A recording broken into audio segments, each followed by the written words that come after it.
मैं शुक्ला और आप देख रहे हैं स्टार न्यूज प्लस। तो आइए चलते हैं आज की कुछ बड़ी खबरों के साथ। तब तक बने रहें स्टार न्यूज प्लस पर मेरे साथ लगातार। रनखंडी में चल रही 7 दिवसीय कथा में पहुंचे राज्य मंत्री जसवंत सैनी। देवबंद तहसील के गांव रनखंडी में चल रही 7 दिवसीय कथा के 5वें दिन आज कथा सुनने पहुंचे भाजपा के राज्य मंत्री जसवंत सैनी। इस दौरान मीडिया से वार्ता करते हुए उन्होंने कहा, पूर्व ब्लॉक प्रमुख अनिल पुंडीर और उनकी टीम की ओर से रनखंडी में जो ऐतिहासिक कथा का आयोजन करवाया जा रहा है, जिसका क्षेत्रवासी अब आनंद ले रहे हैं, इस प्रकार के आयोजन होने चाहिए। वहीं इस दौरान वह विपक्ष के वोट चोरी के आरोप पर भी जमकर भड़के और विपक्ष पर जमकर निशाना साधते हुए उन्होंने कहा कि किसी के आरोपों से भाजपा के किसी भी चुनाव पर कोई भी किसी भी तरह का प्रभाव पड़ने वाला नहीं है। स्टार न्यूज प्लस के लिए सहारनपुर के देवबंद से जोनल हेड फरमान कुरैशी की ये रिपोर्ट। मैं आज गांव रनखंडी में कथा में आया और बड़ी भव्य और सुंदर कथा चल रही है। बहुत लोग सुनने के लिए आए और बहुत अच्छा लगा। क्या पंचायत चुनाव आने वाले,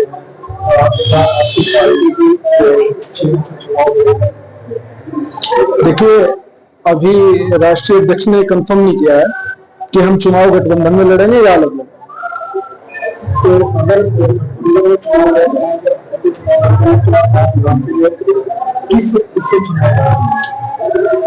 जो सी सीट हमें गठबंधन में मिलेगी हम उससे चुनाव लड़ेंगे।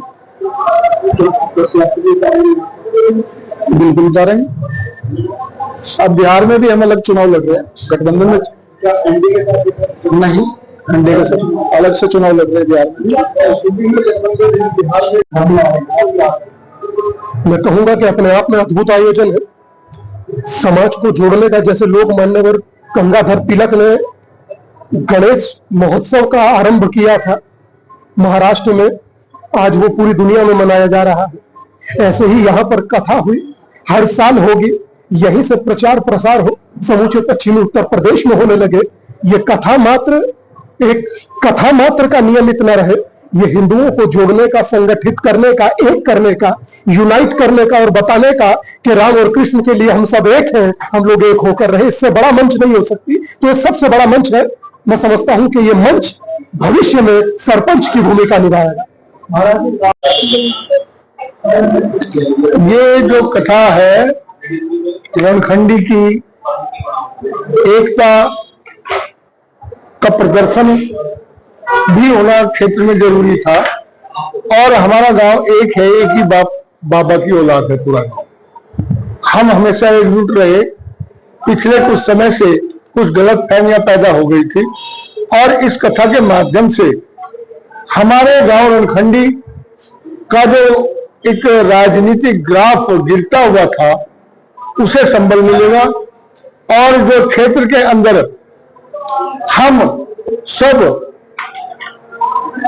विकास और सम्मान जो चाहते हैं वो दूसरों का भी करते हैं, उसी तरह का सम्मान की भावना स्थापित हो और आने वाले समय में गांव रनखंडी के विषय में पार्टी सोचे और यहाँ के नौजवान को टिकट दे।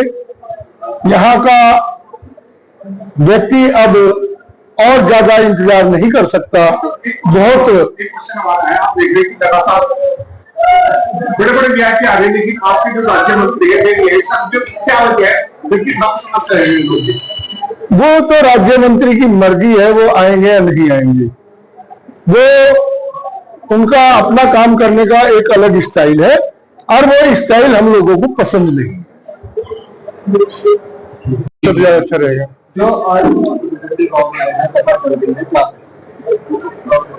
भाई अनिल पुंडीर पूर्व ब्लॉक प्रमुख के नेतृत्व में उनकी पूरी टीम के माध्यम से इस श्रीमद् भागवत कथा का आयोजन किया जा रहा है।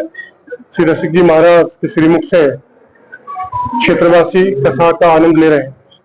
इस प्रकार के आयोजन होते रहने चाहिए।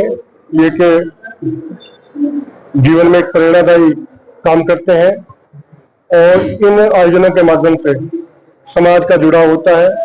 आपस में लोग आए, मिले जुले और जो भी ये कथा हो रही है, इस कथा के माध्यम से रसिक जी महाराज इस प्रकार से कथा का वर्णन करते हुए समाज की प्रचलित बुराइयों पर भी प्रहार कर रहे हैं और घर के अंदर का वातावरण किस प्रकार का होना चाहिए सारा मार्गदर्शन कर रहे हैं। तो उसका थोड़ा भी लाभ अगर क्षेत्र जो कथा सुनने वाले लोग उठाएंगे तो निश्चित रूप से इसका बहुत अच्छा प्रभाव रहेगा और समय समय पर इस प्रकार के आयोजन होते रहने चाहिए। भाई अनिल जी और उनकी पूरी टीम को मैं बधाई देता हूँ, शुभकामनाएं देता हूँ। आज सुप्रीम कोर्ट का एक फैसला है बिल्कुल जो कुछ अर्जियां थी उन्हें खारिज कर दिया गया और कुछ संशोधन के लिए कहा गया। क्या तो सुप्रीम कोर्ट हमारी सर्वोच्च न्यायपालिका है, उनके निर्णय पर कोई टिप्पणी करना ठीक नहीं है। वो चोरी का मामला उठाया गया बिहार चुनाव पर, किसी चुनाव पे कुछ प्रभाव नहीं पड़ेगा। वो बौखलाए हुए हैं, लगभग 2014 से वो सत्ता से बाहर है। जिस भी प्रदेश में चुनाव हो लगातार उनकी पोल पट्टी खोलने के लिए जनता मन बना चुकी तैयार रहती है। तो इसी तक जहां तक वो चोरी का मामला है, वो चोरी इस देश के अंदर कांग्रेस ने सिखाई और उनके सहयोगी दल समाजवादी पार्टी जैसी दलों के द्वारा ये सब किया गया। जो करते उन्होंने किया गया तो वो याद आ रहा उनके। सबसे पहले वो चोरी का उदाहरण इस देश के अंदर श्रीमती इंदिरा गांधी जी 1971 में चुनाव लड़ी थी। उस चुनाव को इलाहाबाद हाई कोर्ट के द्वारा अवैध घोषित किया गया था, उसको निरस्त किया गया था, जिसमें अनैतिक साधनों का प्रयोग किया गया। तो वो सबसे बड़ी वो चोरी का उदाहरण वो हमारे सामने है। और कांग्रेस के समय में ही पहले उन्होंने अपराधियों के माध्यम से बूथ लूटना, बूथों पर कब्जा करना, पेटियां चलाना, ये सब काम कांग्रेस के माध्यम से इस देश के अंदर शुरुआत हुई थी। और वही फिर आते आते धीरे धीरे वही लोग जो जिनके माध्यम से कांग्रेस बूथ लुटवाती थी वो राजनीतिक क्षेत्र में आ गए और इसीलिए इस देश के अंदर राजनीति का अपराधीकरण भी हुआ। भारतीय जनता पार्टी की सरकार आई। भारतीय जनता पार्टी की सरकार बनने के बाद जितने भी चुनाव हुए, तो चुनाव कराने का काम इस देश की हमारा निर्वाचन आयोग उसके माध्यम से होता है।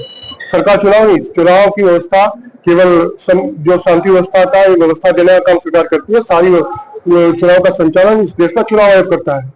चुनाव आयोग एक संवैधानिक संस्था है। किसी भी संवैधानिक संस्था पर इस प्रकार से उंगली उठाना, ऑब्जेक्शन करना, ये ठीक नहीं है। आज जो वोट चोरी की बात कर रहे हैं वो खुद चोर है और इसलिए उन्हें अपने समय की याद आ रही है। भारतीय जनता पार्टी के समय में जितने चुनाव हुए सब निष्पक्षता के साथ चुनाव हुए। कहीं पर भी कोई हत्या नहीं हुई, कहीं बूथ लूटने की घटना नहीं हुई, किसी को वोटर को कहीं धमकाने की एक भी घटना उत्तर प्रदेश सहित पूरे देश में जहां भारतीय जनता पार्टी की सरकार कहीं नहीं हुई है। तो ये एक चुनाव प्रक्रिया को ठीक प्रकार से संचालित करने का काम भारतीय जनता पार्टी के समय की सरकारों के माध्यम से चुनाव आयोग कर रहा है।